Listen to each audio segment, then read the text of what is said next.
Welcome to आईपण with संगोपन काळजी तुमची आणि तुमच्या बाळाची या यूट्यूब चॅनलवर मी सुप्रिया तुम्हा सगळ्यांचं मनापासून स्वागत करते। आजचा व्हिडिओ स्पेशली नवीन नुकत्याच ज्या आई झालेल्या आहे त्यांच्यासाठीचा हा व्हिडिओ आहे। आपले सगळे व्हिडिओ अशाच काही विषयांवर असतात आणि माझे जे शॉर्ट्स असतात त्यामध्ये मी थोडंसं अजून पॅरेंटिंगच्या व्हिडिओज मध्ये मोठ्या मुलांविषयी सुद्धा सांगत असते। तर आपला आजचा हा व्हिडिओ आहे तो स्पेशली न्यू बॉर्न केअर किंवा तुम्ही आईने आपल्या बाळाची काळजी कशी घ्यावी। आणि एका आईला जेव्हा नुकतं बाळ होतं त्यावेळेला तिला तिच्या बाळाची खूप काळजी वाटत असते, त्याच्या स्किनची काळजी वाटत असते की त्याची स्किन खराब होऊ नये, त्याला रॅशेस होऊ नये, अशा सगळ्या गोष्टींची ती खूप काळजी घेत असते आणि त्याच काळजीचा आजचा हा व्हिडिओ आहे। तर या आपल्या न्यू ज्या मॉम्स असतात त्या सगळ्या आईंना एक वरदान लाभलेलं आहे ते म्हणजे वाईफ्स। तर वाईफ्स हा शब्द त्यांच्या अगदी जीवनाचा अविभाज्य भाग झालेला असतो, कारण नुकत्याच आई झाले म्हटल्यानंतर वाईफ्स त्यांच्यासोबत राहणारच। तर या वाईफ्स सोबतच गुड वाईफ्स पण तुमच्या सोबत असू द्या आणि छान छान ऊर्जा तुम्हाला मिळू द्या हीच आपण प्रार्थना करूया आणि आजच्या ब्लॉगला सुरुवात करूया। तर वाईफ्स वापरणं योग्य आहे की अयोग्य? तर कुठलीही गोष्ट योग्य किंवा अयोग्य असं सरळ आपण ठामपणे सांगू शकत नाही। ती त्या वाईफ्स ज्या बनवलेल्या आहे वेगवेगळ्या कंपनीच्या आहेत, जॉन्सन्स बेबीच्या आहे, हिमालयाच्या आहे, मिमीच्या आहे, बऱ्याच आहे ज्या प्रत्येक ब्रँडच्या आहे। सो आजकाल तर मला मी अपोलोच्या सुद्धा आत्ता बघितल्या की त्यांनी त्यांच्या ब्रँडच्या सुद्धा वाईप्स काढलेल्या आहेत। त्यांनी मला काल मी गेलेली तेव्हा मला त्यांनी सांगितलं, म्हणजे प्रत्येक ब्रँड्सच्या वाईप्स आज अवेलेबल आहे। तर मग त्यातल्या एक तर वापरायच्या कुठल्या आणि मुळातच पहिला प्रश्न हा की वाईप्स वापरायच्या का? तर एक लक्षात घ्या की या सगळ्या गोष्टी तुमची सोय म्हणून खूप चांगला आहे। डायपरचा व्हिडिओ जर तुम्ही बघितला असेल तर मी त्यामध्ये पण हेच सांगितलंय की या सगळ्या गोष्टी सोयीसाठी आहे। ज्या वर्किंग मॉमीज आहेत किंवा तुम्ही कुठे प्रवासाला जाताय, ट्रॅव्हलिंग करता आहे किंवा तुम्ही कुठे बाहेर गेला आहे 2-3 तासासाठी, अशा वेळेला तुम्ही त्या गोष्टी कॅरी करताय, बिलकुल सोयीचं आहे, त्यामुळे ते करायलाच पाहिजे। पण आता जर तुम्ही घरात आहात, बाळंतीण आहात, म्हणजे तुमची डिलेव्हरी नुकतीच झाली आहे, त्यामुळे डिलेव्हरी झाल्यानंतर बरेचदा सुरुवातीचे काही दिवस आपल्यासोबत केअर आपली घ्यायला आपली आई असते, बहीण असते, सासूबाई असतात, कोणी पण असतं, त्यामुळे त्यावेळेला तुम्ही वाईप्स वापरणं अयोग्य आहे सरळ भाषेत। का बरं? तर मी म्हणेल, मी काय केलं की धोतर जे असतं, धोतर अत्यंत मऊ असतं, धोती ज्याला म्हणतात धोतर, तर हे धोतर विकत मिळतं 350-450 रुपयाला, माझ्या घरी अवेलेबल होतं। तर नवीन धोतर आणा, त्याला 2 दिवस पाण्यात भिजत घाला, म्हणजे 1 दिवस पहिले घाला, ते पाणी हे करून त्याला वाळत घाला, परत त्याला भिजत घाला, म्हणजे 2 ते 3 वेळा त्याला स्वच्छ धुवून घ्या आणि डेटॉलच्या पाण्याने धुतल्यानंतर त्याचे असे छोटे छोटेसे रुमाल तुम्ही कापू शकता, हे बघा, ठीक आहे, असे रुमाल कापून घ्या त्याचे छोटे छोटेसे आणि याचा वापर वाईप्स म्हणून करा। हवं तर तुम्ही छोटूशे कापा, त्याला बाळाला पुसल्यानंतर त्याला तुम्ही थ्रो करू शकता। म्हणजे सांगायचं तात्पर्य हे की वाईप्समध्ये काहीतरी टाकलेलं असतं ज्याच्यासाठी त्या वाईप्स आपल्याला सुगंध देतात, त्याच्यामध्ये खूप छान सुगंध येतो। मिमीच्या वाईप्समध्ये तर मला खूप छान सेंट येतो, म्हणजे येतं, मग त्यासाठी काही ना काही तर टाकलेलं असेलच ना, केमिकल। तर अर्थात इथे मिमीच्या वाईप्स मी वापरते आहेत, चांगल्या आहेत, स्वस्तात मस्त आहेत, त्यामुळे बाकीच्या तर मला महाग वाटतात आणि मी जास्त यूज करत नाही, त्यामुळे मिमी जस्ट मला बेस्ट वाटतो।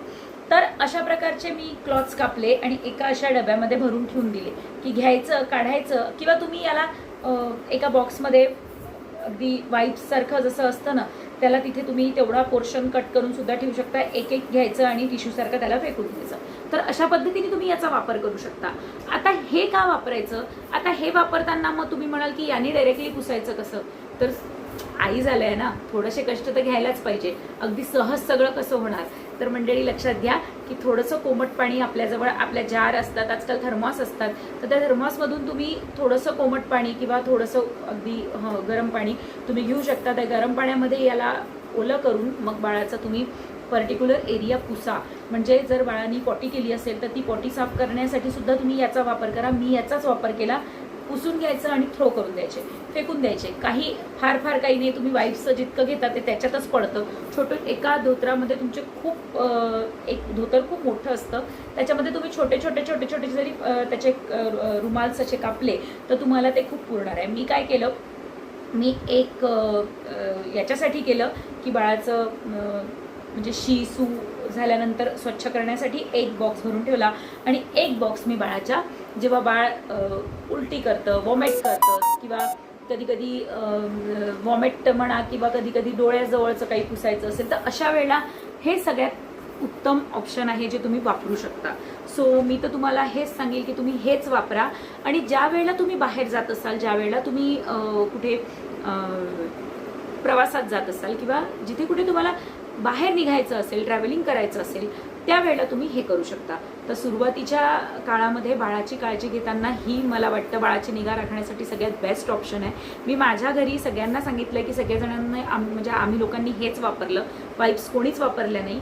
आणि आत्ता मी वाईप्स आणून ठेवलेल्या आहेत. त्या कशासाठी, तर कुठे बाहेर गेलं, पटकन आपण जातो कारमध्ये, कधी डायपर चेंज करायची वेळ येते, मग डायपर चेंज केल्याबरोबर एकदा वाईप्सनी तो पोर्शन क्लीन केला की बाळाला म्हणजे सोयीचं असतं स्वच्छतेची काळजी घेणं.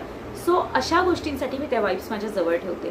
तर वाईप्स तुम्ही वापरा, वाईप्स वापरू नका असं सांगू शकत नाही मी, कारण अर्थातच त्या सगळ्या गोष्टी आपल्या सोयीसाठीच निघालेल्या आहे. खूप सोपं होतं त्यांनी आयुष्य. डायपर, वाईप्स मी पण वापरते, पण वापरताना अगदी रोज वाईप्सनी करताय असं करू नका.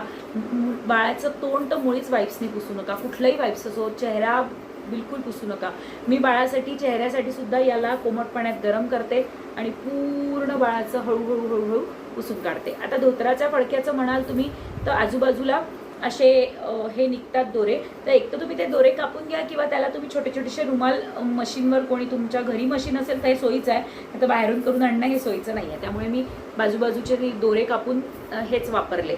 आता जवळपास 2 महिने झाले माझ्याजवळचा हा स्टॉक संपत आला आणि आत्ताही मला वाटतंय की नको ते रुमाल, अजून वाटतंय की एक धोतर घेऊन यावं आणि त्याला परत फाडावं आणि हेच बाळासाठी तोंडाला, ओठाला, दूध पिल्यानंतर ओठ पुसायला, या सगळ्या गोष्टींसाठी हे बेस्ट बेस्ट बेस्ट आहे. म्हणजे वाईप्सला ऑप्शन हे बेस्ट आहे.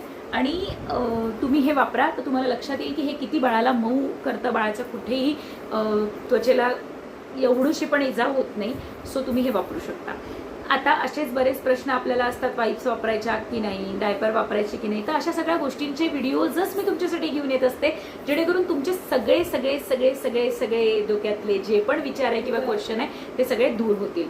तेव्हा आजचा व्हिडिओ कसा वाटला नक्की सांगा. भेटू लवकरच नव्या व्हिडिओसह.